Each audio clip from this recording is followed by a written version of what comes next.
અમદાવાદના ખાડિયા વિસ્તારમાં તિરંગા યાત્રા યોજાય, જ્યાં ડેપ્યુટી સીએમ હર્ષ સંઘવીએ સંબોધન કરી રહ્યા છે. સીધા જઈએ ત્યાં. એક વીર જવાનોને નમન કરતા, એમની બહાદુરીને સલામ કરતા અને માં ભારતીની આ ગુંજ એ દેશની દરેક સરહદ સુધી પહોંચે તે માટે તમે બધા તૈયાર છો? તૈયાર છો?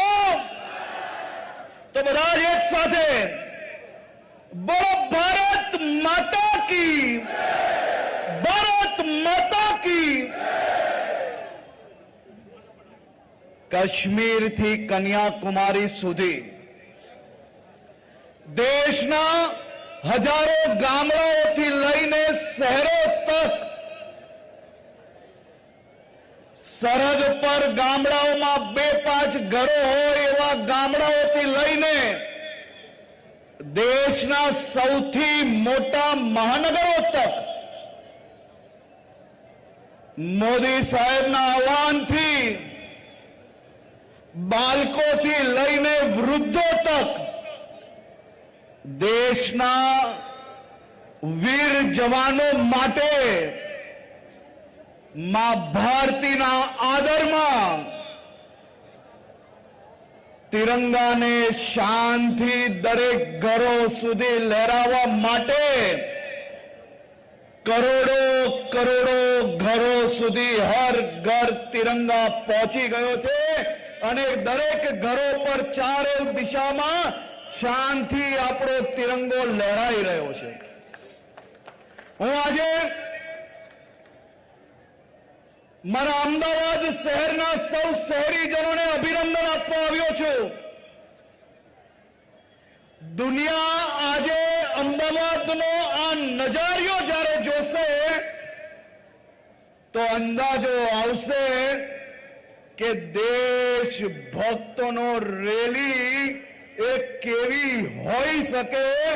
આ કિલોમીટરો કિલોમીટરો સુધી યુવાનોથી વૃદ્ધો સુધી આ હજારો લાખો લોકો હાથમાં આજે તિરંગો લઈને ભારત માતા કી જેના નારા જોડે તિરંગા યાત્રામાં જોડાયા છે. તેવા સૌ મારા યુવાન સાથીઓને, વડીલોને હું ખૂબ ખૂબ અભિનંદન આપું છું. આ વર્ષે તો અમદાવાદે બધા જ રેકોર્ડ તોડી નાખ્યા. દેશભક્તિની રેલી કેવી હોય ને એના દ્રશ્ય જોવા હોય તો આવો અમદાવાદ અને જો આજે મારા દેશભક્તો માં ભારતીના ન્યારા બધા એક સાથે મળીને કિલોમીટરોની કૂચ કરવા માટે આજે તૈયાર છે. તો આપણે સૌને હું એક જ વિનંતી કરીશ, સરહદ પર રાત દિવસ એક કરીને જે લોકો દેશની સુરક્ષા સુરક્ષિત રાખવા માટે કાર્ય કરી રહ્યા છે એવા વીર જવાનોની યાદમાં વીર જવાનોનું મનોબળ મજબૂત કરવા માટે આજે આપણે સૌ જ્યારે અહીંયા આવ્યા છે. આ તિરંગાની શાન એ આપણા હાથમાં છે. તિરંગો હંમેશા ઊંચો જ લહેરાવો જોઈએ. તિરંગો કેવો લહેરાવો જોઈએ? બધા એક સાથે બોલો ભારત માતા કી, ભારત માતા કી. તમારા ઉત્સાહમાં આપણો તિરંગો નીચે ના નમવો જોઈએ અને ભૂલથી રસ્તા પર તિરંગો ના પડે. આપણી યાત્રા પૂર્ણ થાય એટલે એને વ્યવસ્થિત ફોલ્ડ કરીને આપણે ઘરે લઈ જઈને બધા જ પોતપોતાના ઘરમાં આ તિરંગો શાનથી લહેરાવાનો છે અને કોઈ બી જગ્યા પર ભૂલથી બી તિરંગો આમ તેમ મૂકવાનો પાકો.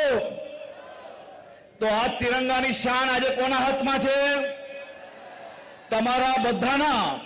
અને આની શાન વધારવાની જવાબદારી કોની છે? પાકો. તો આપ સૌ લોકોને ફરી એકવાર આ ઐતિહાસિક તિરંગા યાત્રાને હું ખૂબ ખૂબ શુભકામનાઓ આપું છું. ખૂબ ખૂબ અભિનંદન. ખૂબ ખૂબ આભાર માનનીય નાયબ મુખ્યમંત્રી શ્રી.